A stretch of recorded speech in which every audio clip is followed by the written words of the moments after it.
Thank you all for joining us here at I-80 Sports, where today we are just about starting the month of April, and we got news and notes to talk about around the NHL. Guys, as always, thank you all for joining us here again at I-80 Sports.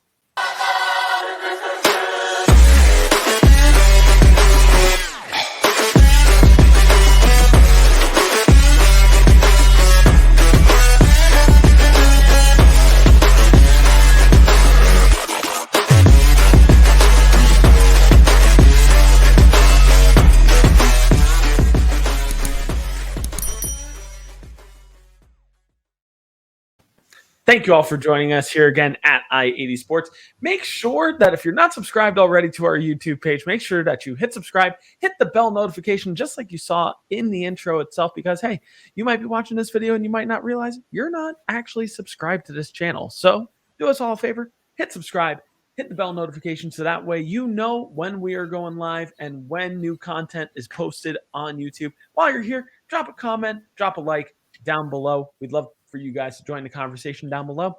And if you want to hit us up at a different place, check out our website, i80sports.com, for not only our NHL content, but you can also check out our NFL, MLS, NCAA football, NBA, and wrestling content there as well. While you're there, hit up our shop. Get yourself a t-shirt as low as $8, as we're now really kind of in the heat of spring right now. I mean, not really entering allergy season yet, but hey, perfect time to buy clothes because yours are crusty and dusty and time to get new t-shirts.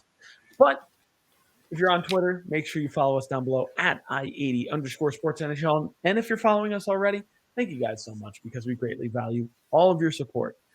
I'm Brian. He's Tom. Tom, how are you doing today?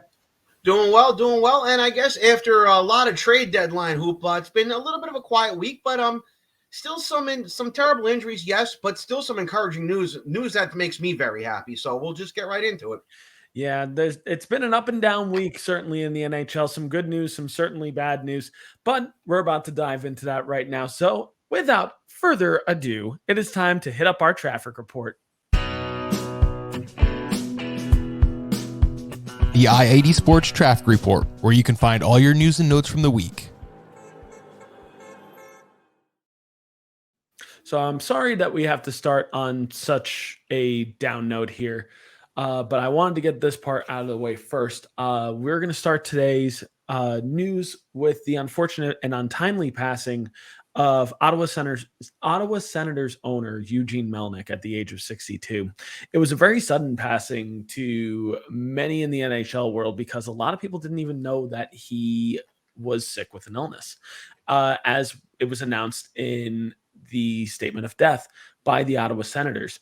And it was an illness, quote, faced with determination and courage.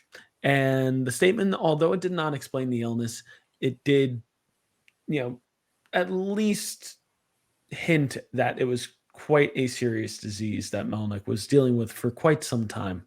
Our thoughts and condolences go to the Melnick family at this very unfortunate time, and to the Ottawa Senators organization as a whole. Eugene Melnick has been the owner of the Ottawa Senators since 2003. He has been one of the biggest faces in the city of Ottawa for quite a long time, for good and for bad reasons. He's been a man of, that has been held in high regard, but has certainly been a person of contention. We're thinking maybe he's made some of the best decisions, maybe he hasn't made some of the best decisions in the city of Ottawa. Tom, what are your any thoughts on Eugene Melnick in terms of his legacy that he leaves behind in Ottawa? You know what I mean? He took over. It's weird because it's like a Jekyll and Hyde issue. He saved the team from bankruptcy in 2003 when they were maybe at their best, whereas if they didn't have a bad period against the New Jersey Devils back in 2003, they may have actually come out and won a Stanley Cup. And if he wasn't around, how bad would it have looked on the league if Ottawa won the Cup that year? He didn't come and save the team and they moved him the next year. That would have looked really bad for the league and bad for the sport. So he saved Ottawa. They had some good years there. Some of their finest times with that line of Spezza, Heatley, and Alfredson were under his tutelage. He was owning the team then. They went to the finals under his tutelage. But in recent years, he came under some fire, for letting attendance dwindle, threatening to move the team, not spending money on the perceived stars the team needed. But even so, like in 2017, they went to an Eastern Conference final. They made some strides under him. So it's still very, very sad. And I think, despite some people's criticism of him, I think they can look past that and just say, you know what, it's a very sad thing that happened. And you know what, he did do a lot of good for the Ottawa Senators franchise. He really did save the team. Even though, in recent years, it was kind of iffy on what happened, but he did save the team, and he did bring a lot of good to Ottawa and the Senators. A lot of people are quick to kind of have the mentality of, what have you done for me lately? And it's a toxic way of thinking in a lot of ways. And unfortunately, that's the way it goes in the sports world and the business of sports. But Tom, you hit it right on the head. Without Eugene Melnick, the Ottawa Senators might not even be an NHL organization as of today. And a lot of people kind of forget a lot of the good that he has done in Ottawa as well. Now, prior to being the owner of the Ottawa Senators, more famously, he was actually a horse racing breeder, and actually was inducted into the Canadian Horse Racing Hall of Fame back in 2017. So that was his first passion, and where he really gained most of his notoriety outside the NHL was as a horse breeder, and actually being one of Canada's top owners. His horses won all 3 legs of the Canadian Triple Crown, including Archer's Bay, capturing the 1998 Queen's Plate and Prince of Wales Stakes, en route to being named Canada's champion 3-year-old male. And it's amazing. He really was an amazing human being in general. But our thoughts and our prayers go out to the Melnick family during this difficult time, and our thoughts and condolences go to the Ottawa Senators organization during this very difficult time. And we'll see where this goes from here. But more importantly, privacy is most important during this time. And don't speak ill of the dead. Not a good time to kind of rehash old, problems that Eugene Melnick certainly had over the past years. No point in that. Moving right along in terms of the news here. The Minnesota Wild have re-signed yet another defenseman, and I say yet another because a month back we were talking about how, in a quick note, the Minnesota Wild had re-signed John Merrill to a 2-year re-signing, and the same thing has happened now, where they're re-signing defenseman Alex Goligoski to a 2-year, $4 million total extension. My immediate thoughts to this, I think this is a very smart re-signing. I think Goligoski is a very sound defenseman, especially defensively. He has been among one of the better defensive defensemen in the entire league this year. Tom, what's your immediate reaction here?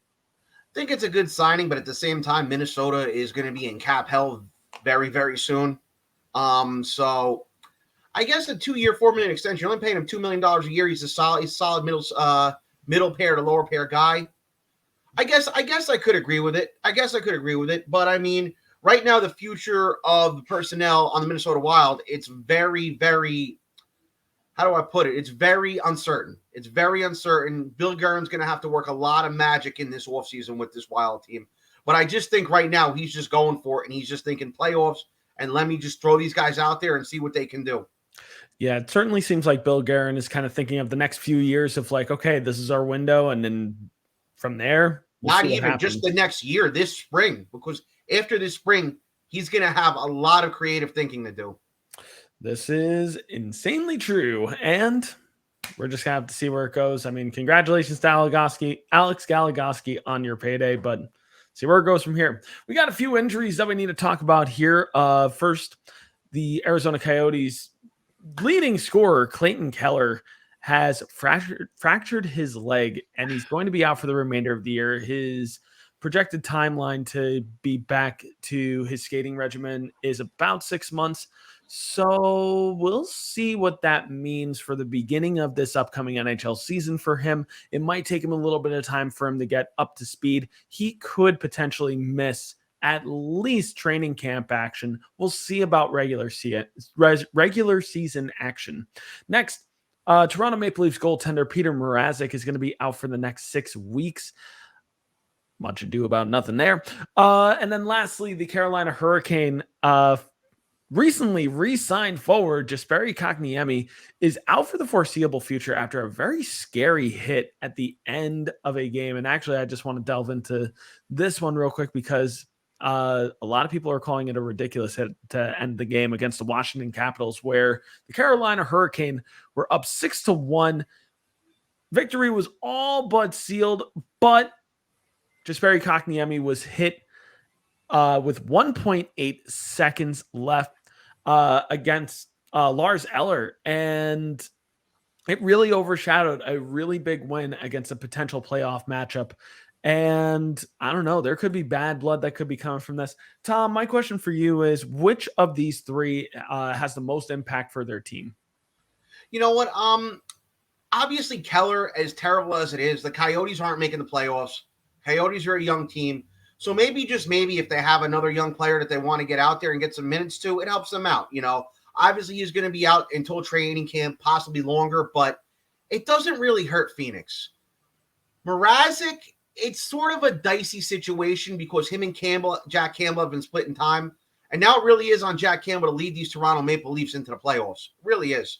So Marazzic, it's going to be interesting. He's out 6 weeks, and I guess the MO with the Leafs is, they don't ever get out of the first round anyway, so maybe you won't see time, but you never know. Leafs got out of the first round this year, and he comes back healthy.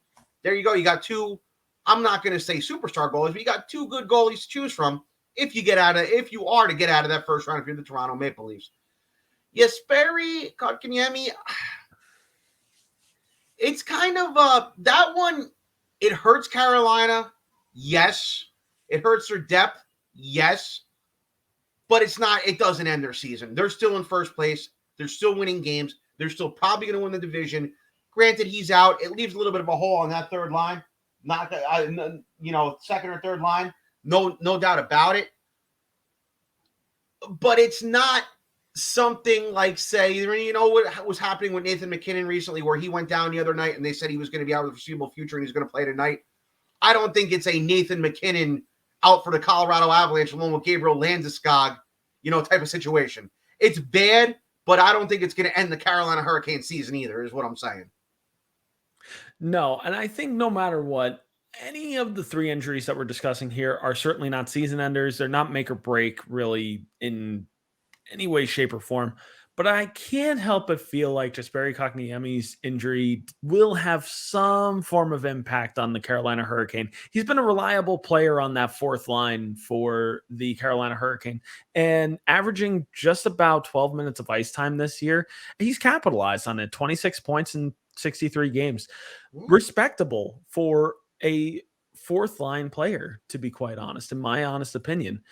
They're going to miss that production for the next few weeks. It looks like Jesperi Kotkaniemi is only going to miss about 3 weeks of action, barring any setbacks, but he should potentially be back for the beginning of the playoffs, which is huge for the Carolina Hurricane if true. But will be interesting to see. Clayton Keller, Arizona Coyotes season is all but over at this point.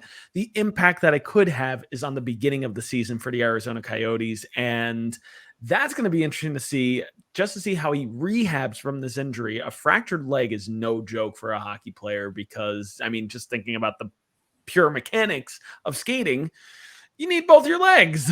So just plain and simple science.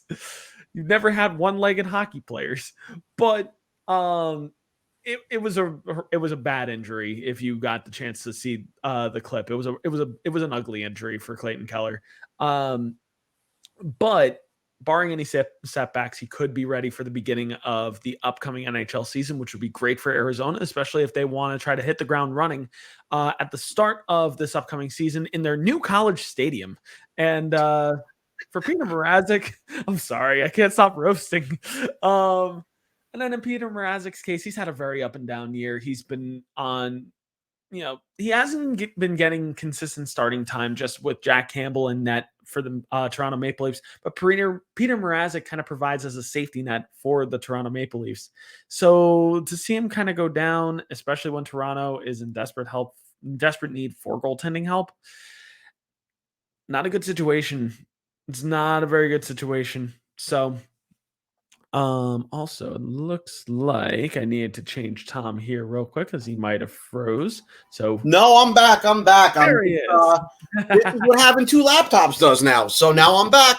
Oh, yeah, we plan now, so that way I don't have to talk about myself. Anyway, moving on from the injury report. Big news for the salary cap next year. The NHL salary cap is set to increase by $1 million next season. I think this is actually very big for teams that are cap strapped at the moment that really need a little bit of relief. I just thinking about cap strapped teams coming into this upcoming season. Toronto is a team that I think of. Vegas is another team. Minnesota gets a little bit of wiggle room as well. This is a really, really good thing for the teams that are approaching cap hell or are in cap hell. Tom, quick reaction here. I mean, here's the thing. It's only $1 million. Does it help? Yes. But how much?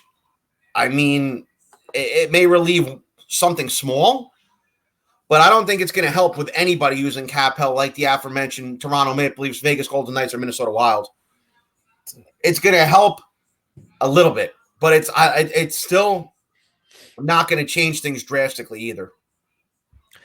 It might not change things drastically, but $1 million will go a long way for certain teams to give a little bit of wiggle room to play with on certain deals. Because one thing to kind of keep in mind is, in the grand scheme of it all, $1 million is not a lot of money, but it's a lot of money when you're talking trade talks, when you have to retain salary for certain players. I think that's one thing to kind of keep in mind as well. For the teams that need to retain salary on players that with that high price tag and they're looking to move, now they have an extra $1 million to work with in salary retention on their team to be able to move players around if they want to in the offseason and during the NHL season. So that's where I think it really kind of comes into play. Moving along to our last news story of the day before we get into our high performance players of the week.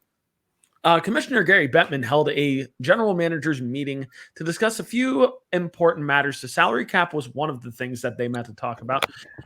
Next, the LTIR, the long-term injury reserve issue, more so just talking very candidly with general managers about the recent complaint of teams, quote unquote, abusing the long-term injury reserve to circumvent the salary cap. And it was decided unanimously they're going to keep the same rules because no GM actually feels like anybody's being egregious with circumventing the salary cap. Okay, we'll see about that. But the other bit of big news coming from this general managers meeting, the World Cup of Hockey is coming back officially in February 2024, which 2 years away. Super excited to see that, especially if they do it right this time around. Tom, between the LTIR issue and the World Cup of Hockey, which are you more interested about from this recent meeting? The LTIR issue, you could bundle it up and throw it in the garbage because you know what every GM is saying? For every GM that's complaining about it, they probably take a second thought and say, well, hey, wait a minute, what if that was me? And a lot of people about last year, they can cry wolf as much as they want about Nikita Kucherov and how he wouldn't have been there. Guaranteed, even if the rules were in place, Tampa would have found a way to get him into that lineup. And maybe they would have had to sacrifice some depth. Maybe the third and fourth lines wouldn't have been as strong. Maybe they would have had to use some lesser players. But I'll tell you what, whether they had that rule or not, I still think the Bolts won the Stanley Cup last year. Kucherov would have been in the lineup. They would have had to address They would have had to address other areas to make sure he was there. But I still think they're a Stanley Cup champion last year. Tampa last year only looked weak, maybe against the Islanders here in Game 1 and maybe Game 4, and that was it. Game 6, they just the Islanders' momentum in the last game at Nassau Coliseum just took them over the top. But I mean, come on, Tampa last year. I don't think there was any situation last year. Well, if that didn't happen, the Bolts wouldn't have won. No, the Bolts were the best team in the playoffs last year from start to finish. Say what you will. World Cup, though, man. Love it. Love that it's coming back. I like the idea of doing it in February. I was listening on the radio the other day. I always kind of liked it in the summer just because for me, I'm not a football fan. I'm not a baseball fan. I am a soccer fan, yes. And at that time, European soccer starting. MLS is sort of going into their home stretch. But it is still nice to just come home in the summer when you've been longing for hockey since June. And you can turn on the TV and watch, some good quality hockey. I didn't really watch the last one in 2016. The reason I didn't watch it is because I was in Toronto. I was there. I was attending a lot of those games. The biggest caveat with this, and one that I'm in love with, is the fact that they are scrapping the gimmick teams this time.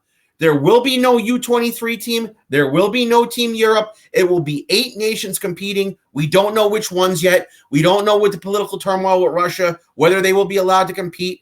Right now, if they just go off, right now they're saying, since it's an NHL-sponsored event and they want exposure for the NHL, right now they're saying it'll be your Big Six, assuming Russia is there, and your Big Six are USA, Canada, Russia, Czech Republic, Sweden, and Finland.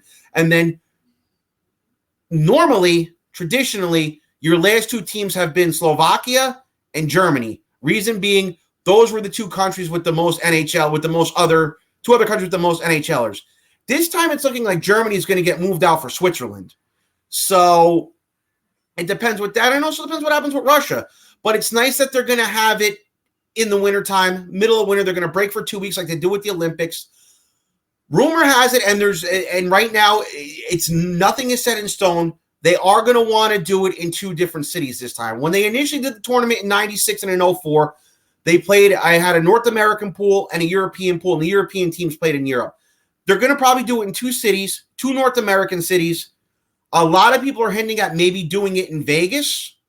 It'd be a nice vacation for the NHLers. It'd be a nice vacation for people to just come and watch hockey in Vegas in the middle of February, nice and warm out there.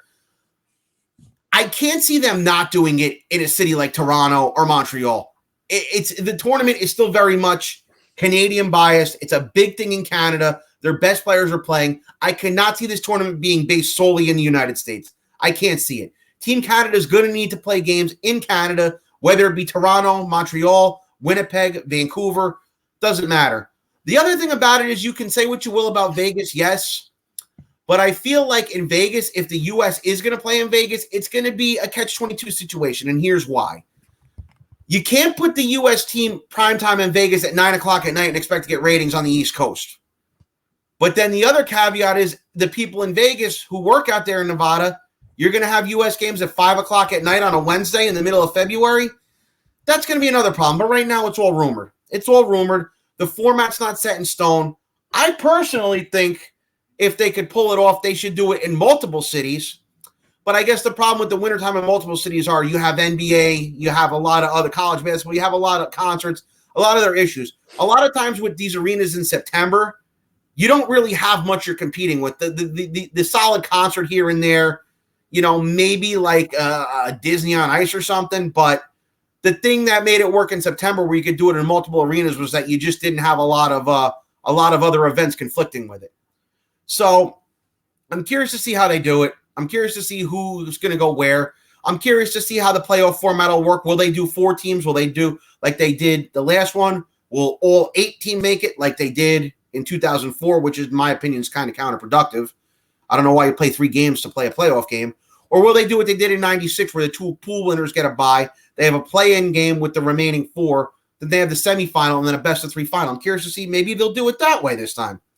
Still a lot to be ironed out here. Still a lot of head-scratching, but they're going in the right direction by eliminating the gimmick teams. I love that. I think it's a great idea. I'm really pumped for it, especially because we couldn't have the Olympics this year because of COVID and because of the owners' greed back in 2018. We couldn't have the Olympics then either. So just really pumped for a best-on-best international competition. Knock on wood that this thing happens. Yeah, knock on wood that this actually happens. But at the same time, I'm super hyped about the World Cup of Hockey coming back. I think that is great for the NHL in terms of their exposure. And kind of circling back to what you were saying, with having the Big Six there, Russia's still the wild card in this. Don't sleep on Germany in this one. Germany could still make their way in because I think the NHL really would like to see Leon Draisaitl featured in a tournament like this in some capacity, along with if Tim Stützle continues his development. He's another big player for Germany as well, and Moritz Seider. So these are some really big players that would be missing out on a potential tournament. Not that, Switzerland certainly has the talent. Roman Josi, Nico Hischier. There are some high-powered Swiss players at the moment that could really kind of make their break and make a case to be in this World Cup of Hockey. I don't know if they're going to do qualifiers just because it is sponsored by the NHL. There's probably no way that they can really genuinely do this. I mean, or what they could do is up it to 12 teams and have each pool in a different city. They could do it that way too. I would also really like to see. I would rather, instead of an 8-team format, give us a 12-team format, so that way we can feature some really like on the rise countries in the that are providing that are giving us NHL content, NHL talent. Slovakia is giving us some good talent. Germany's giving us great talent. Switzerland is giving us great talent. To be able to feature these cities is huge exposure for the younger players that want to eventually make their case to be selected in the NHL draft down the line. Leon Draisaitl even confessed that it was because of the Winter Olympics. It was because of events like the World Cup of Hockey back in the 1990s that really helped Germany with the popularity of hockey in their country. So this is it's not nothing to these countries. It's huge for the countries that don't really have a lot of NHL players to really root for in the NHL. So I'm excited to see the World Cup of Hockey come back overall. The LTIR issue, completely agree with Tom here. It's much ado about nothing, although we can still complain and say, isn't there a modification that can be made? And certainly there are ways that this LTIR situation can improve, but to outright change it and really try to flip it 180 degrees is really difficult to do. And for the general managers that really hinge on this on a yearly basis and also put themselves in their other general manager shoes of just like, I would have done the same thing, and I'd be really pissed off if somebody was bad mouthing me with this as well. I had to do what I had to do, but there might be ways that they can at least modify it for the playoffs. At least I think that's something that I think should be considered for playoff eligibility, for maybe including salary cap for the playoffs. I think it's something that at least should be considered in future meetings down the line. But I'm far more hyped about the World Cup of Hockey coming back, and that's something that we're going to be diving into in the next year to come, and I'm excited to be able to talk about that soon. But all that being said, that is the news for the week. Let us know down below what you're most curious about, and who knows, maybe we might even comment back and join the conversation with you. But for now, let's move on. It's time to talk about our high performance players of the week. Let's talk high performance. Your I-80 Sports High Performance Players of the Week. All right, Tom, who do you want to talk about as your players of the week? Oh, the big three: Alexis Lafreniere, Frank Vatrano, and Andrew Kopp. Come on. You can at least talk about Andrew Kopp. I can give you that one. Lafreniere, 5 points. Vatrano's been on fire since he got to New York. Kopp with the OT winner last night, but that's just me joking around. One guy I really liked what he did this week was Johnny Gaudreau. I mean, if you guys watched that barn burner last Saturday night with Calgary and Edmonton, man, it looked like it was 1987. But the difference was the guy playing the role of Wayne Gretzky was wearing a Calgary jersey. 5 helpers in that game. I mean, go back and watch Edmonton and Calgary in 1987. Wayne Gretzky probably averaged 5 assists every time he suited up against the Flames and played. Yeah. Anybody else you want to highlight this week?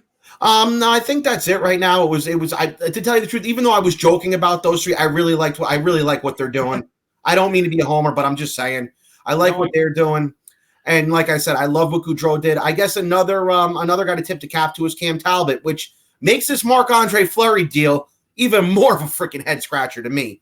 It's just these days to carry 2 goalies, one with such a high cap hit, it just doesn't work in the playoffs these days. But we'll see what happens. We'll see what happens if they want to resurrect that. And Minnesota wants to go back to the days of the 80s and early 90s where they wanted to make it like baseball and rotate goalies in and out. So we'll see what happens with that. Yeah, I've got a few players I want to highlight this week. We got a couple usual suspects and then a couple out of the box, but not out of the box, but like guys that you really should have on your radar. First two, same team, Connor McDavid and Leon Draisaitl. Leon Draisaitl now tying Austin Matthews in the goal department. Both are now tied for the lead in the Maurice Richard Trophy talks, the player who gets the most goals in a year. They're both tied at 49 right now. Just a really fun thing to see these two guys duking it out for who's going to eventually win the Maurice Richard Trophy. So both are at 49 goals on the year so far. Leon Draisaitl over the past 8 games, 14 points, 10 of which are goals. He has just been on fire. Connor McDavid, 1 point ahead of him, in 8 games, 15 points, 4 goals, 11 assists. He is also the first player this season to reach 100 points, and he's not going to be the only one by year's end, because I'm calling it now. Jonathan Huberdeau, 9 points in his last 6 games played. He's currently sitting at 93 points, 70 of which are assists. He has the most assists currently in the NHL. He's really making a case for the Hart Trophy this year. He really is. And it'd be fun to see a player from Florida actually win the Hart Trophy this year. Another player that I wanted to highlight here, just because he's playing on a team that not really doing so great as of late. Brock Nelson for the New York Islanders, 12 points in his last 8 games, 8 of which are goals. So he has 8 goals in 8 games played so far. He has been doing a really good job as of late. He's really been surging for the New York Islanders. Dare I say he's been the best player for the New York Islanders as of late. And then the last player I want to highlight here is actually a different player on Calgary, as opposed to who Tom mentioned before. Matthew Tkachuk, 12 points in his last 6 games. He has also been on a tear as of late. He has just been playing some really, really nice hockey as of late. Last thing I do want to mention here is I'll be a homer real quick. Tom can be a homer. I'm going to be a homer. Jack Hughes is continuing his tear. And might I also say, not to jinx it, he is looking like the potential Lady Byng trophy winner for this year right now. Still at 0 penalty minutes on the year and playing hockey just fun. He's making the game fun, man. It's fun to watch Jack Hughes because he is a superstar in the making. But time to round out our episode here. Time for our question today. Question today is easy. We want you guys to join the conversation down below because we want to know how hyped you guys are. Question is simple. Tom, yes or no? How excited are you for the World Cup of Hockey to return? I'm not excited at all. I think best on best are terrible. These guys are going to get hurt. It shouldn't be about international. It should be about what NHL team you play for. These best on best is stupid and should only be amateurs like the Olympics were back in the day, even though they really weren't. Of course I'm happy, man. Of course I'm happy. It's terrible that we're going to have to wait now 10 years for another best on best. 10 years. 10 years. It's ridiculous. It's ridiculous. We need more of these. We need these every 2 years, not 10 years.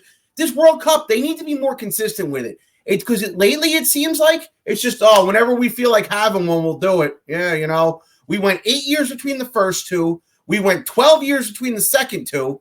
I mean, and now we're going to go 8 years between the second and between the third and fourth. It's ridiculous. It's ridiculous. It does need to happen more often because there are some players that never even got to take advantage of playing in a tournament like this. So I agree. It does need to happen more often. And I also got to say, I am hyped as heck for this tournament. Let us know down below, how hyped are you guys? Who are some players in this tournament in 2024 that you are most excited to see? What teams do you think are going to dominate Canada and USA? And I'm already saving money to go. Oh, yeah, definitely. I would love to be able to go to one to this tournament. I think it would be an absolute bucket list thing to do. I went, even though 16 was considered a gimmick, I went in 16 in Toronto, man. I had the time of my life. I had so much fun. Yeah, I'm hoping to cross something like that off my bucket list for sure. And, hopefully you guys can cross that off your bucket list out there as well. Hopefully you guys can actually check it out. But what do you guys think? Let us know down in the comment section below. And just in case, make sure that you subscribe down below to our YouTube page, youtube.com/i80sports. Hit the bell notification for anytime that we go live or anytime that we post content, because, hey, we could be going live, especially as we get closer to the playoffs. We could be reacting live to some of the biggest games of the NHL season, maybe during the playoffs, perhaps even during the Stanley Cup. You don't want to miss that. You want to make sure that you are notified for every single time that we go live. And hey, if you're not necessarily into our NHL content, that's fine. Our MLS content has been going live every week, as well as our NFL and NCAA football, NBA, and wrestling content as well. You never know when we're going to go live, and you need to be notified. Hit the bell notification for that to happen. Join the conversation down below, comment, and while you're there, drop a like, because we would appreciate it very, very much. And if you want to find our content elsewhere, i80sports.com, which for all the content that I just mentioned before, as well as hitting up our shop where you can get yourself a t-shirt as low as $8. And if you're on Twitter, Make sure you follow us down below at I80_sports NHL. And if you follow us already, thank you all so much because we greatly value all of your support. But time to watch more hockey this week. Enjoy the rest of your week, guys, and happy hockey. I'm Brian. He's Tom. This has been yet another episode of NHL on I80 Sports.